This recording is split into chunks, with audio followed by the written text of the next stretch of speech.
are you today? I'm fantastic. Thanks for making time to talk about sports safety. Well, tell me all about it, because this week is National Safe Kids Week, right? It absolutely is. And, we know that almost every kid plays sports at some point in time. And what we may not really put together is that about 3.5 million kids seek medical treatment for an injury that they sustain while playing sports. So our kids are getting hurt when they're out there on the field, and we have some simple tips to help decrease that number. Well, that's pretty amazing. I mean, first off, it's a great thing for kids to be playing sports. We want as many kids out there playing sports. We like to think that all of them are still playing sports.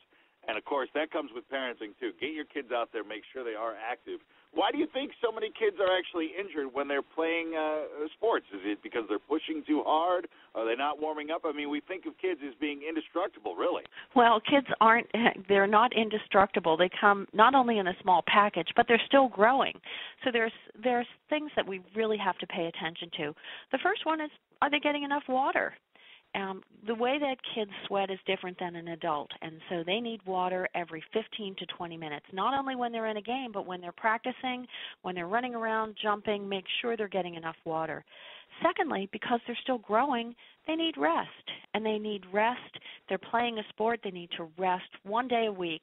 Just not play that sport for a day a week. Give your body a chance to heal, give your body a chance to grow, all the other things that your body has to do. And if you're playing in a specific sport, say soccer, where I just love soccer, want to play 12 months a year, you really need a season off. That's the advice from all medical doctors. Take a break from a specific sport, not a break from sports. Just do something different so that you get a chance to use different muscles, and that's about overuse. So you want to prevent overuse injuries. That's probably the number one cause of injuries for kids. And then lastly, everybody's hearing about concussions right now. It's a big issue in professional sports. And when you hit your head, you don't know how hard you hit your head or what that damage is, because we can't see inside our skulls, right? Right. So pay attention to what could be symptoms for kids. Are they confused? Are they complaining of a headache?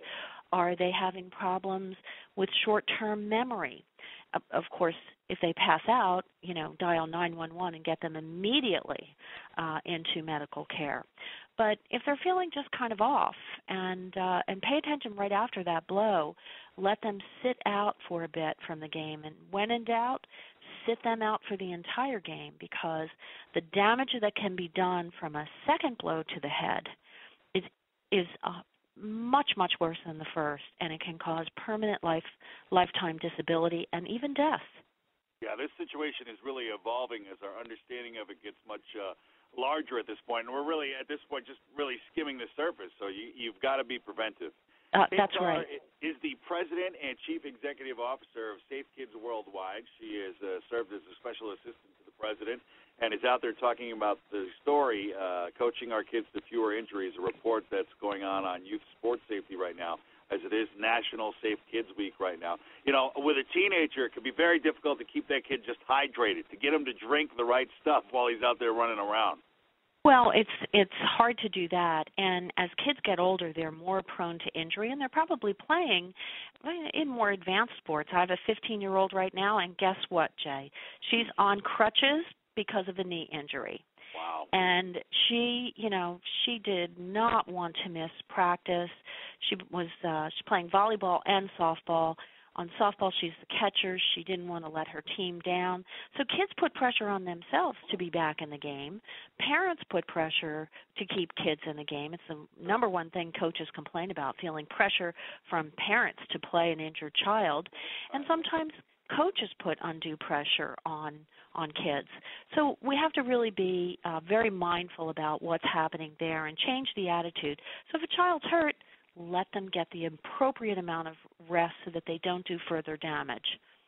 Primarily, this study is on children from 8 to 18, correct? So we're That's not talking right. about toddlers here or anything like that. We're talking about kids that still have developing bodies, obviously, but can be involved in pretty vigorous sports and activities. Well, that was our focus, but we know that kids start playing, at least I know I did as a parent, and there were a lot of other kids out there playing soccer. It's at an earlier age. So here's a tip that everyone can use, and that's about conditioning. We want to get a warm-up before we start playing. So if you're taking your child out there for a sport, join them as they jog around the field or do jumping jacks. Join them in that 10 minutes that they need to get their heart rate up and pumping and ready for the game. And then as they stretch, you want to make sure every muscle group gets stretched for at least 20 to 30 seconds. It doesn't hurt if you do that at home before you take your kids out. And join them, don't let parents sit on the sidelines. I think that's a great tip for parents and kids. Right. Maybe just as hard to get the kids to follow the rules that you need to, but I think it's definitely a good initiative. Well, we set the example for kids, and it's really important to not only walk the walk. What do they say? I always get my backward. I get it backwards.